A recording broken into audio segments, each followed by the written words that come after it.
Ang lakas po ng loob ng mga magnanakaw na umatake sa Quezon City nitong weekend. Ang kanilang nilooban, bahay lang naman ng isang colonel sa loob mismo ng Camp Aguinaldo at pati ang sasakyan ng sundalo, pinangay ng mga salarin. Si Ian Cruz naka-alerto, 24.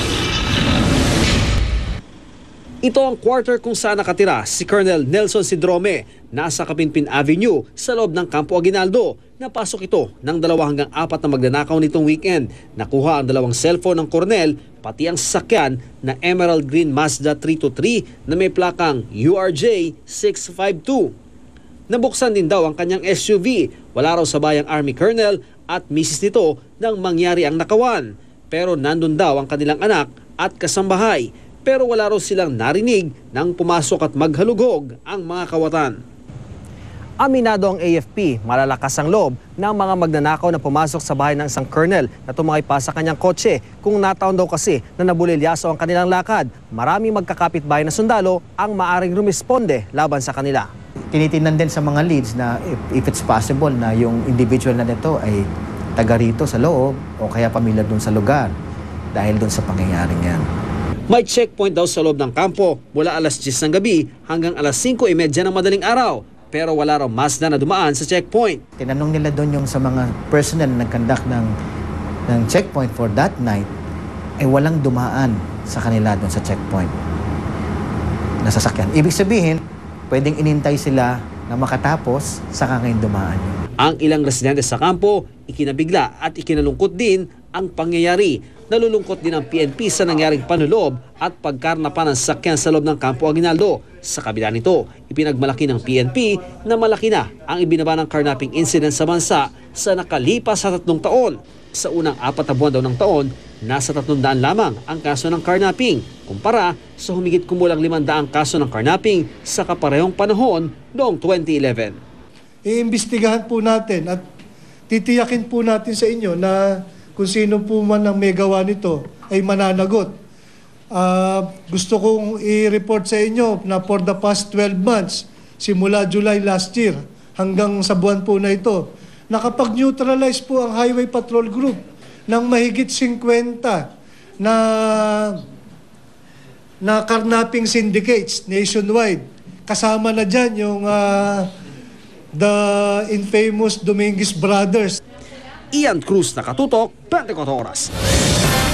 Halos siksika na ang mga pasyenteng tinamaan ng diarrhea sa paggamutan sa Virac sa Catanduanes. Ang tubig kasi sa isang bukal na nagpositibo na sa cholera virus, napipilitan pa rin gamitin ng ilang residente. Nakatutok si Salima Refran. Walang tigil sa pag-iyak ang 10 buwang gulang na si Sherilyn na ilang araw nang nakakonfine sa ospital dahil sa diarrhea. Nagsusuka. Tsaka may siya, lagnat.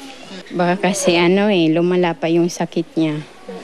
Sa namin ng pasyente, sa pasilyo na namin inabutan si Tatay Ramon at ang kanyang 1 taong anak na si Julian. Sa bundok sila nakatira at sa isang katabing bukal kumukuha ng tubig. Kaya si Mang Ramon, galit na hanggang ngayon, hindi nagawa ng gobyerno na mapakabitan ng malinis na supply ng tubig ang kanilang lugar. Dapat yung mga barangay na kulang ang source ng tubig, dapat bigyan ng konting pondo man lang. Kasi ako sa prangka lang kumagasalita, gobyerno natin bulok. Si Aling Stella, inabutan naming namimilipit sa sakit sa diarrhea ward na pangmatanda. Bumili ng yelo, inano doon sa sa juice namin. After 30 minutes, gasuka na ako. Dahil sa pagdami ng kaso, nagdeklara na ng cholera outbreak ang Department of Health sa Virac, Catanduanes. Sa tala ng DOH, nasa mahigit 1,000 na ang kaso ng cholera sa Catanduanes. Mahigit 700 dito mula sa Virac. Doon sa area yon, merong quarrying, doon na dumudumi ang mga tao. Madaming tao. All of a sudden, there is a sudden influx ng mga tao doon. So siguro nakatira-tira lang sa mga barong-barong around, and then very inadequate ang kanilang waste disposal. Siyempre, alam mo naman kung nakatira yung tao sa ilog, so most likely malapit sa ilog, doon na rin sila nagdudumi. At the same time, doon din sila kumukuha ng drinking water nila. Ang tubig mula sa isang bukal dito sa sitio Mislagan, nagpositibo na sa cholera bacteria. Katunayan, meron pang isang karatola nagsasabing bawal kumuha ng tubig dito dahil nakamamatay nga ang sakit. Pero ang mga residente tuloy pa rin sa paggamit ng tubig. Alam naman daw ng mga residente na positibo sa cholera ang lugar, pero dito pa rin sila naliligo. Sir, paano po yung cholera? Baka daw meron. May karatola pa doon. Wala naman siguro yan. Lakasan na ng loob. Kahapon pa ito, naglalaban na nga sila eh. Wala naman siguro. Diyos na lang ang bahala.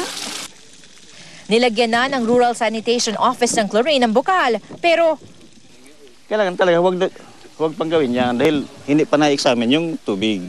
Baka kontaminado pa para naman hindi na lumala pa yung situation dito.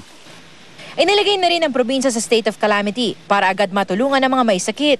Tuloy-tuloy rin ang pagrarasyon na malinis sa tubig. Libre naman ang pagpapa-ospital.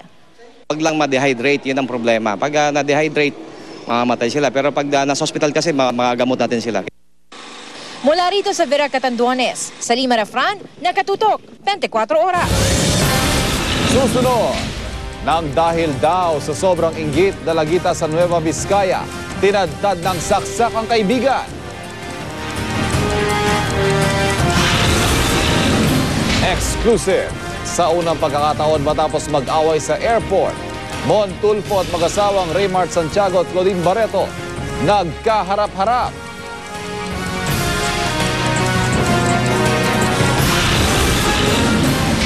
At mga gusto maging artista, nagpasiklaban sa audition ng Season 2 ng Protégé.